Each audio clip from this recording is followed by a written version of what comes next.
Prime Minister. Prime Minister.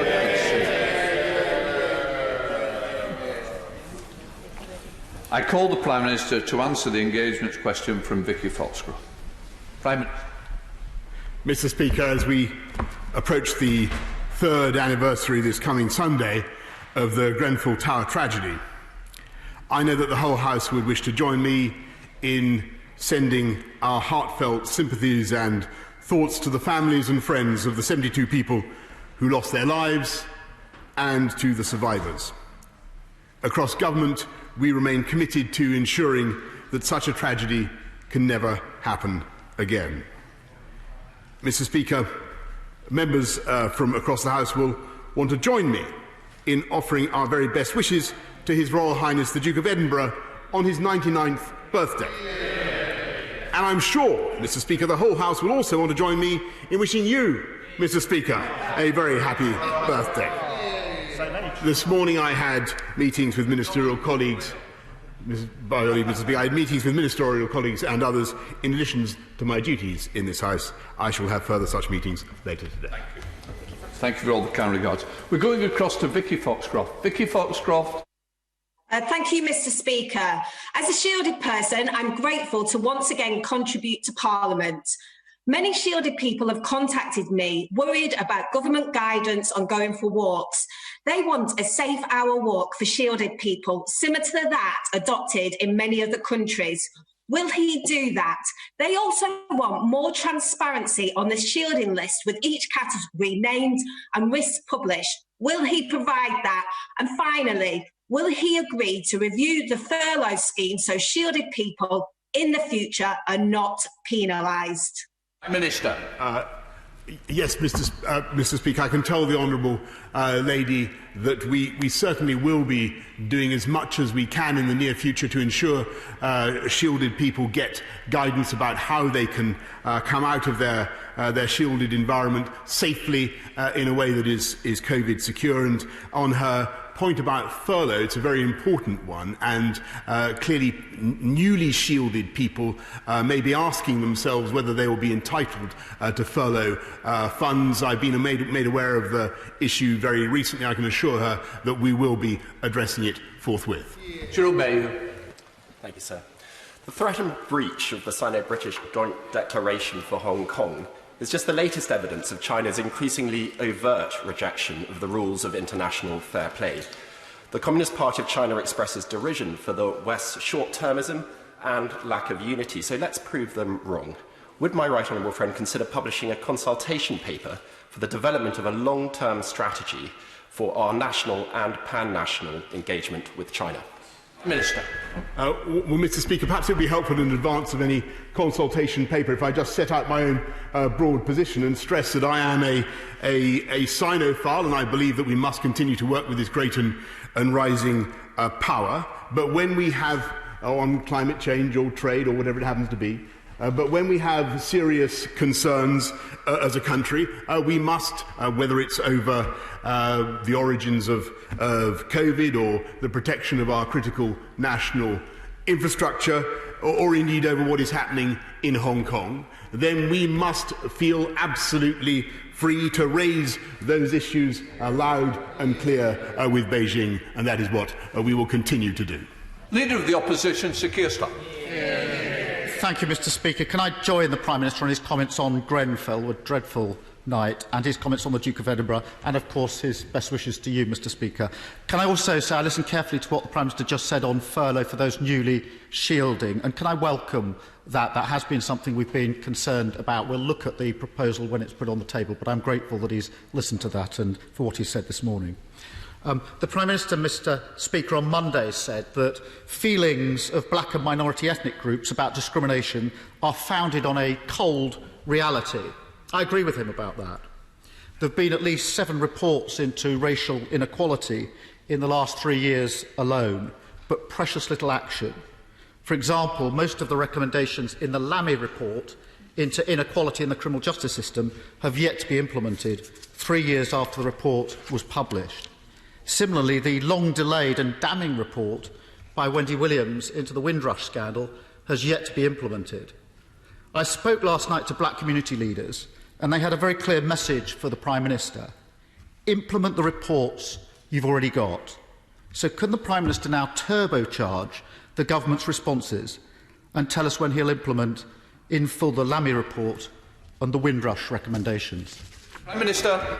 Well, I'm grateful to the right honourable gentleman, and of course I understand, as I said, I understand the very strong and legitimate feelings of people in this country at the death of George Floyd, and of course I agree that Black Lives Matter, and we are getting on with the implementation, not just of the Lamy report, but also the report into Windrush. For instance, on the Lamy report, for which this government commissioned, and for which I thank the honourable member for Tottenham, we are increasing already the number of black and minority ethnic people in the prison service, as David Lammy recommended. We are increasing the use of body-worn cameras, and we are trying to ensure, amongst other things, that young BME people are not immediately prosecuted as a result of the trouble they find themselves in, and we try to make sure that we give people a chance. But I must stress that on the Lamy report and on all these matters, it is absolutely vital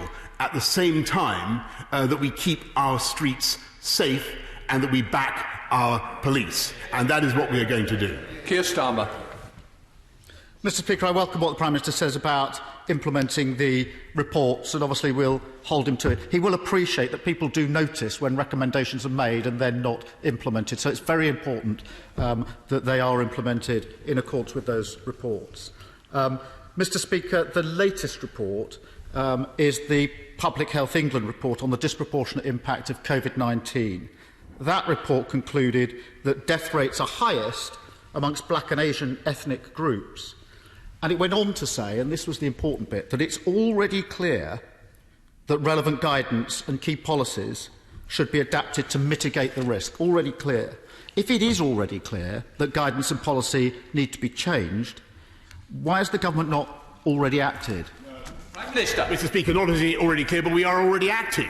And I can tell him that what we are doing, as a result of the report by Professor Fenton, which again we commissioned, we are looking at the particular exposure of black and minority ethnic groups to coronavirus, and be in no doubt they've been at the forefront of the struggle against coronavirus, whether it's in the NHS or in public transport. 44% of the NHS in London, or London workforce, is black and minority ethnic workers, and that is why what we are doing first and most directly is to ensure that those high contact professions get expanded and targeted testing now. And that's what I've agreed with Dido Harding from NHS Test and Trace. I think that's the first and most practical step we can take as a result of Professor Fenton's report. Keir Starmer. Thank you, Mr. Speaker. And the Prime Minister, I know, understands the frustration from those most at risk when they see a report like that and they know action is needed. And action is needed now, not in a few weeks or months. So can I ask the Prime Minister to complete... Well, perhaps the Prime Minister will indicate whether that's all of the action or whether there's more action. This is a serious issue. We can make progress together. But it is important that it's done swiftly for those most at risk. Mr. Speaker, I want to turn to the overall numbers of those that have tragically died from COVID-19, because those overall numbers haunt us. Since last Prime Minister's questions, the government's daily total figure for those that have died from coronavirus has gone past 40,000. The ONS figure, which records cases where coronavirus is on the death certificate, stands at just over 50,000, and the number of excess deaths, which is an awful phrase, stands at over 63,000. These are amongst the highest numbers anywhere in the world. Last week, the Prime Minister said he was proud of the government's record. But there's no pride in those figures, is there? Mr. Speaker, let me just say that on the death figures for this country, we mourn everyone, and we grieve for them and for their relatives and their friends. But I must also tell him, and he's raised this point repeatedly across the dispatch box, the best scientific evidence and advice is that we must wait until the epidemic has been through its whole cycle in order to draw the relevant international comparisons. And that, I'm afraid, I simply must repeat that point to him. And as for the what this country did to fight the epidemic, I must say I strongly disagree with the way he characterises it. I think it was an astonishing achievement of the NHS to build the Nightingale hospitals. I think it was an astonishing thing that this country came together to drive down, to follow the social distancing rules, in spite of all the doubt that was cast on the advice, to follow those rules, to get the number of deaths down, to get the epidemic under control in the way that we have. And this government has announced a plan on May the 11th to get our country back onto its feet, and that is what we are going to do. We have a plan, we're following it, and we're going to stick to it. Keir Starmer. Mr. Speaker, it just doesn't wash to say that we can't compare these figures to other countries. Everybody can see those figures and see the disparity, and we need to learn from those other countries. What did they do more quickly than us? What did they do differently to us? Because we can learn those lessons and ensure that the numbers come down. And it's little solace to the families that have lost someone to simply be told this is too early to compare and to learn from other countries. And of course there will be long-term consequences as a result of the government's approach. I want to turn now to another aspect of government policy, and that's school reopening. We all want as many children back into school as soon as it's possible and as soon as it's safe. What that required for that to happen was a robust national plan, consensus among all key stakeholders, and strong leadership from the top. All three are missing. The current arrangements lie in tatters. Parents have lost confidence in the government's approach. Millions of children will miss 6 months' worth of schooling, and inequality will now go up. Several weeks ago, I suggested to the Prime Minister that we set up a national task force so everybody could put their shoulder to the wheel. It's not too late. Will the Prime Minister take me up on this? Minister. Mr. Speaker, as I told the House before, I've been in contact with the Right Honourable Gentleman by a modern device called the telephone, in which we've tried to agree a way forward, which he's then seemed to deviate from later on. Last week he was telling the House that it was not yet safe for kids to go back to school.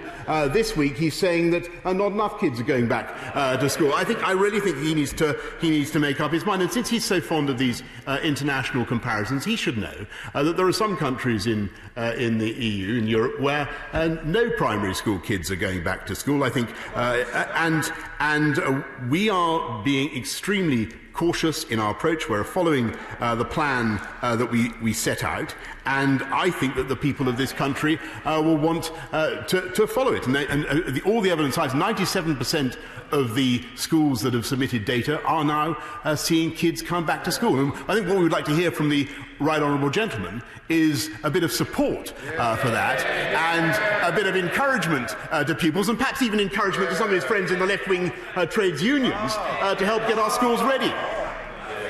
Keir Starmer. Have this out. The Prime Minister and I have never discussed our letter in any phone call. He knows it and I know it. The task force has never been the subject of a conversation between him and me one-to-one or in any other circumstance on the telephone. He knows it, so please drop that. Secondly, he mentions other countries. Plenty of other comparable countries are getting their children back to school. Wales is an example. Across Europe there are other examples. We're the outlier on this. And it's no good, Mr. Speaker, the Prime Minister flailing around trying to blame others. Order. We need to get through with lots of other members, so if we can listen to the question, then I certainly want to hear the answers. Keir Starmer. Mr. Speaker, I was saying it's no good the Prime Minister flailing around trying to blame others. A month ago today, he made the announcement about schools without consulting relevant parties, without warning about the dates, and without any scientific backing for his proposal. It's time he took responsibility for his own failures. This mess was completely avoidable. The consequences are stark. The Children's Commissioner has warned of a deepening education disadvantage gap. And she spoke yesterday, her words, the Children's Commissioner, an emerging picture which doesn't give confidence that there's a strategic plan. She called for the government to scale up their response. It must have occurred. It must have occurred to the government that space would be a problem, that there would be a need for temporary accommodation and classrooms. They built the Nightingale hospitals.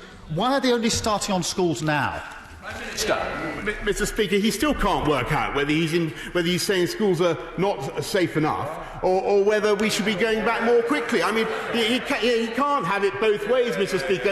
It's one brief one day, another brief the next. I understand how the legal profession works, but what the public want to have is some consistency, Mr. Speaker. And what I hope that he will agree with me is that it's a good thing that we've now got 37% of kids in Year 6 in our primary schools coming back. That is increasing the whole time. And what I think the message that I think that teachers want to hear across the country is that all parliamentarians in this House of Commons support the return of kids to school. And furthermore, that they are encouraging kids to come back to school because it is safe. Will he now say that?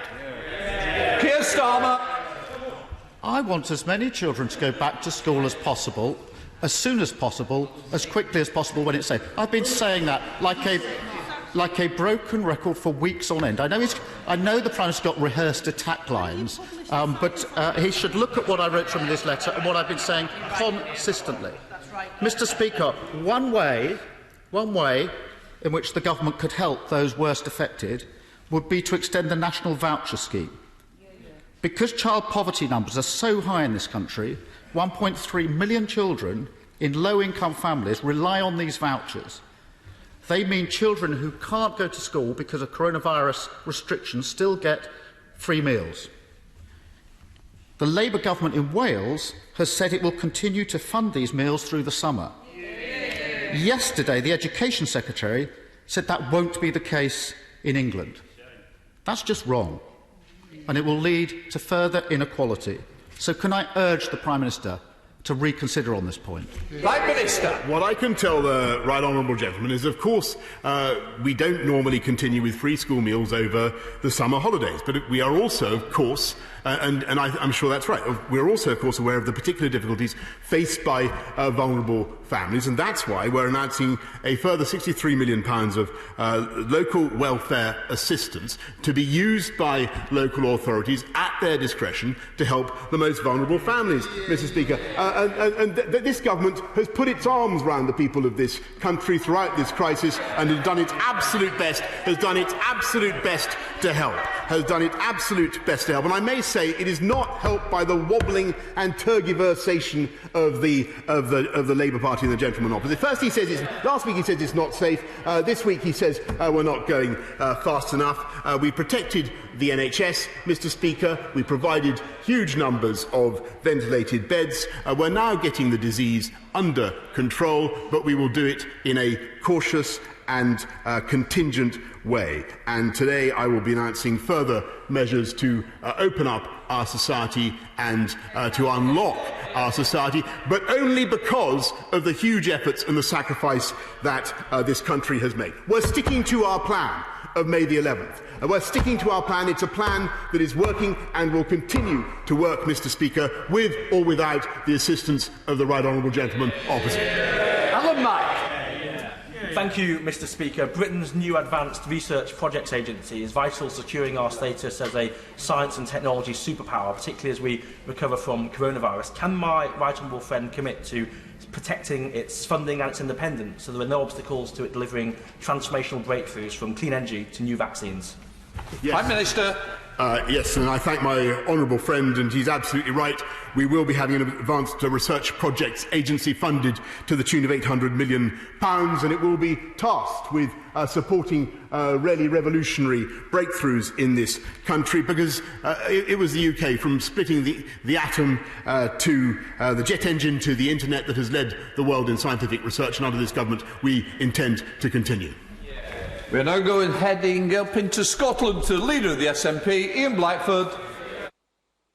Thank you, Mr. Speaker. And can I associate myself with the remarks of the Prime Minister on Grenfell, of course, on the birthday of the Duke of Edinburgh, and yourself. And, Mr. Speaker, the Prime Minister told the Liaison Committee, I do not actually read the scientific papers. It is no wonder then, Mr. Speaker, that it took the UK so long to act on quarantine measures. The Prime Minister's scientific advisory group weren't even asked for advice on this significant policy. This has been a complete shambles. Too little, too late. We cannot risk ignoring the experts once again. Can the Prime Minister confirm what scientific papers he has read on the 2-metre social distance rule? Prime Minister. Well, Mr. Speaker, I must say I disagree with him. I've read a huge amount about a disease that affects our entire nation. I've read many papers actually on the social distancing rule, and it's a very interesting point. And I think members across the House of Commons will want to understand that I believe that those measures, the 2-metre rule, needs now to be kept under review. As we drive this disease down, as we get the incidence down, working together, I want to make sure that we keep that 2-metre rule under constant review, because as the right honourable gentleman I think indicates, there is all sorts of scientific advice about that particular matter. Ian Blackford, Thank you, Mr. Speaker. Of course, we know that the Cabinet has discussed reducing the 2-metre social distancing rule, but that's not the experts' advice right now.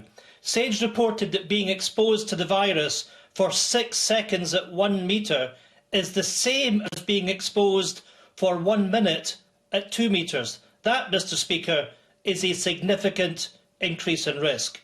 And the last time Professor Whitty was allowed to attend the daily press briefing, he stressed that the 2-metre rule was going to be necessary for as long as the pandemic continues. People are losing confidence in this government. A U-turn on schools, a shambolic rollout of quarantine measures, and now looking to reduce the 2-metre rule far too soon. Will the Prime Minister continue to ignore the experts, or will he start following the advice of those who've actually read the scientific papers?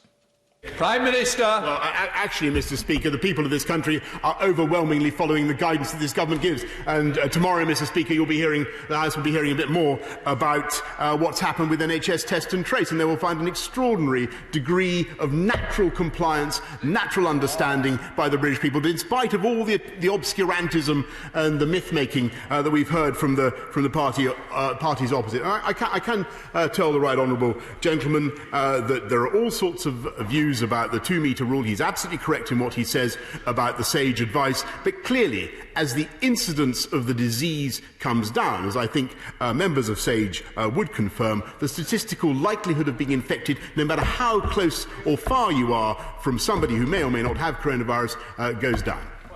Peter Aldis. Thank you very much, Mr. Speaker. Allowing zoos such as Africa Alive near Lowestoft to reopen from 15th June is very good news, as it provides them with a realistic chance of survival. Would the Prime Minister give full consideration to allowing beer gardens to also reopen from 15th June, as the feedback which I'm receiving is that many pubs are now facing the unpalatable and unwanted prospect of having to make staff redundant? Prime Minister. I thank my honourable friend very much, because he's absolutely right. We want to reopen hospitality as quickly as we possibly can. The House will remember that according to the roadmap, we were going to open outdoor hospitality no earlier than July the 4th. That is still the plan. We are sticking to our plan. And so guidance is now being developed for such hospitality. What we don't want to see is a roiling bacchanalian mass of people that can spread the disease. So it's very important that people understand the continuing risks that this country faces. Sir Geoffrey Donaldson. The Prime Minister will be aware that the Secretary of State for Northern Ireland has today published the guidelines for the special payment scheme for severely injured victims linked to the Troubles in Northern Ireland. The Prime Minister will also know that this House passed legislation which excludes those injured by their own hand. But the innocent victims have not yet been able to benefit from this scheme, not least because of the actions of Sinn Féin, who are blocking the next steps to implementation.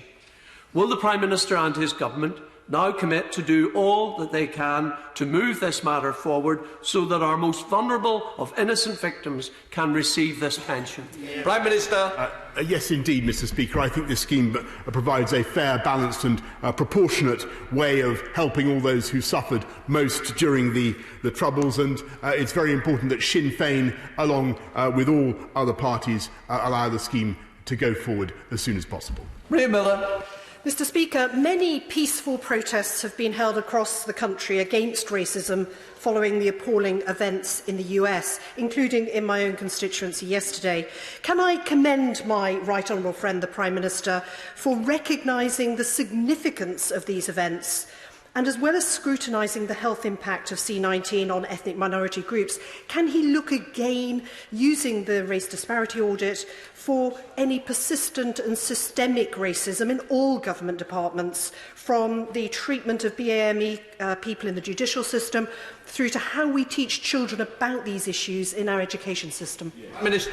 Well, I thank her, and I completely agree with the need for all political leaders to promote these issues, to recognise how important they are in people's hearts, and we will continue. I'm very proud of what I did as Mayor to encourage the promotion of young BAME officers in our Metropolitan Police. We had a system to move them up. I want to see that kind of activity across the government of this country. It's the right way forward for the UK. Returning to Scotland with Kirsty Blackman. Kirsty Blackman.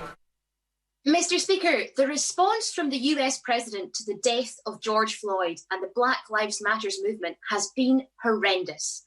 Can the Prime Minister confirm to me if he still believes Trump has many, many good qualities? And if so, what are they? Prime Minister. Mr. Speaker, I renew what I have said many times, but it's important for the House to hear it again. Yes, Black Lives Matter, and yes, the death of George Floyd was absolutely appalling. And as for the qualities of Mr. Trump, let me say he has, amongst many other things, he is President of the United States, which is our most important ally in the world today. And whatever people may say about it, whatever those on the left may say about it, the United States is a bastion of peace and freedom, and has been for most of my lifetime. Found the House, Sir Peter Bottomley. Mr. Speaker, I hope you'll allow me to ask the Prime Minister also to welcome the birthday of the Primate of England, the 2007 Yorkshireman of the Year, the Archbishop of York, who's just laying down his crozier after 14 years of service.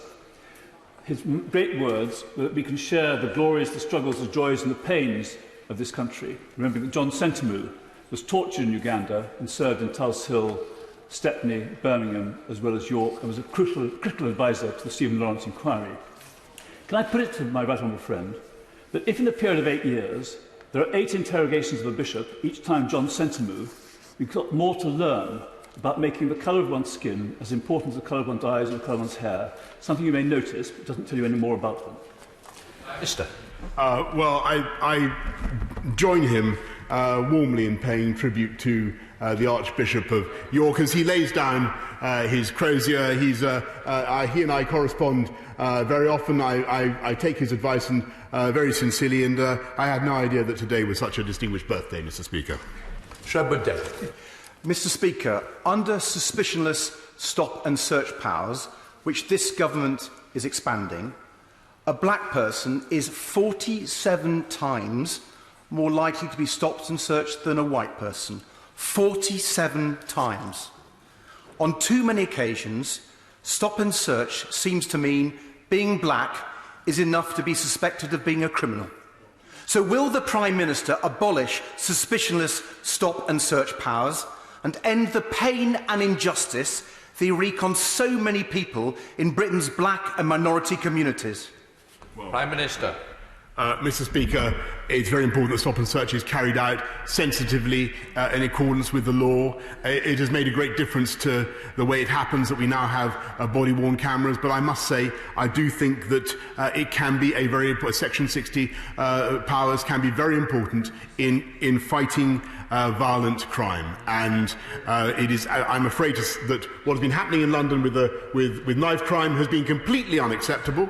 And I do believe that stop and search, amongst many other things, can be a very important utensil of fighting knife crime. It does work. It worked for us when I was running London, and it must work now.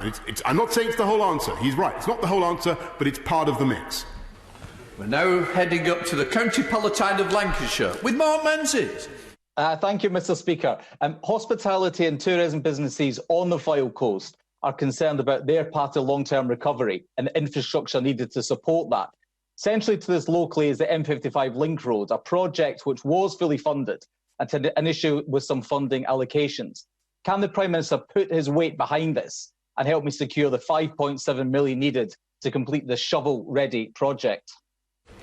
Prime Minister. Mr. Speaker, what I can say is that we will unite and level up with infrastructure projects across our country, and I congratulate him in his lobbying for this particular scheme. And I can tell him that last year we put £31 million for the Preston Western Distributor Scheme, which is a new dual carriageway that will reduce congestion in Preston and directly lead to the creation of over 3,000 houses and over 500 jobs. And as for further expansion of the M55, he will have to wait, but there will be further announcements in due course. We're now heading up into Scotland with Stuart Malcolm MacDonald. Stuart Malcolm MacDonald. Thank you very much, Mr. Speaker. Even before the pandemic began, it was clear that the UK has one of the most manifestly inadequate systems of statutory sick pay in the world. We are the second from the bottom in European terms, and it continues to shun millions of workers who are low earners, work in the gig economy, or are self-employed. So as we come back from the crisis in economic terms and make the workplace better, well, the Prime Minister agreed to work with those of us in the opposition to see a system fit for the 21st century that can meet people's needs. Prime Minister. Yes, Mr. Speaker, and we will make sure that those who do not have... yes, of course, statutory sick pay is an important part of the way we tackle the problems of self-isolation and all the issues that are faced by people facing coronavirus. But people also receive additional funds. I think anybody looking impartially at what we're doing to support the people of this country throughout this epidemic will concede that the UK has done more than virtually any other country on earth to look after the people of this country, whether through the furloughing scheme or the bounce-back loans or anything else. And listening to him just now, I've also pledged that we are going to put in gigabit broadband across the whole of the UK so that he can be heard more clearly in future. Heading up to the border of Manchester and Lancashire with Mark Logan. Prime Minister, we've seen much disinformation about the R value in Bolton and the North West. If we have increasingly up-to-date local data, would the Prime Minister then agree with me that correspondingly greater confidence will be given to Boltonians in reopening our businesses, schools and places of worship? Prime Minister. Yes, Mr. Speaker, and that's why I am encouraged by NHS Test and Trace and the progress that it is making, and with the help of the Joint Biosecurity Centre, we're able now to identify hotspots, to do whack-a-mole and to stamp out on outbreaks of the epidemic where they occur. Returning to Scotland with Kenny McCaskill. Kenny McCaskill. Thank you, Mr. Speaker. East Lothian prides itself on its food and drink sector, which is gravely threatened by reduced standards in animal welfare and production. The government failed to enshrine protections in the Agriculture Bill. Earlier this week, ministers equivocated on this issue. Will the Prime Minister now take this opportunity to be clear today that high standards will be protected, a Food Standards Commission will be established, and that we won't face chlorinated chicken on our table, along with Kentucky Fried Medicine in our hospitals? Prime Minister.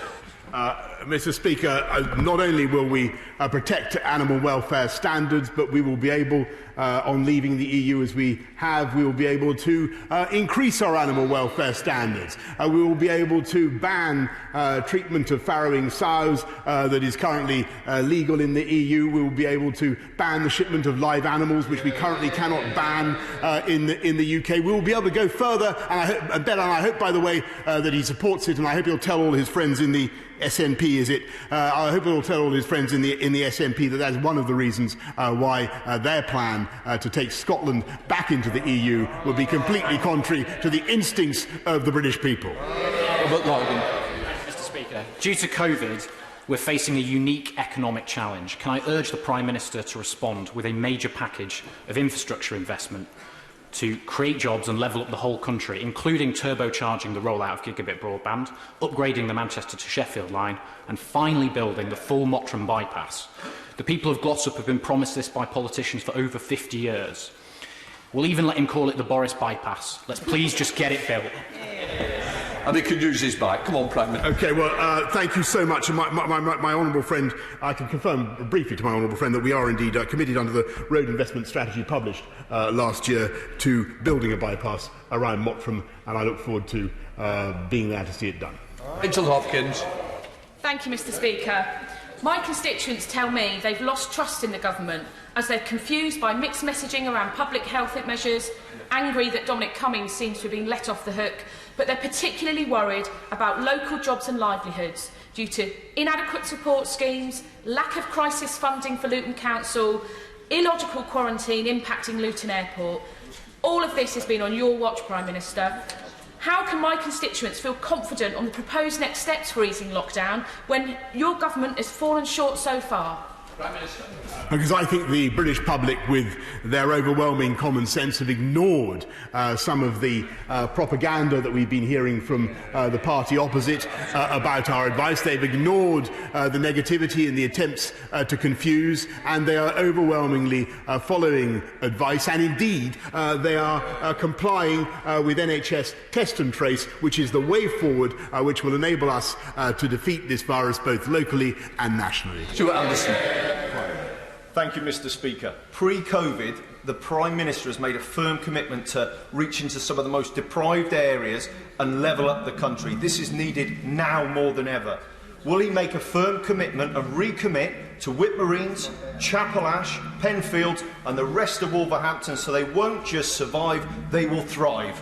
Yes, Mr. Speaker, I certainly will. I congratulate my honourable friend on the way he represents Wolverhampton and the many campaigns that he fights for that great city. And I can tell him that, just as for starters, that Wolverhampton will benefit from around 270 million of the growth deal funding across the Black Country, which aims to create 5,000 jobs, 1,400 new homes and 310 million in public and private investment, just for starters.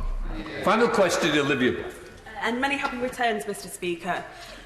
Today they say that we are free just to be only to be chained in poverty.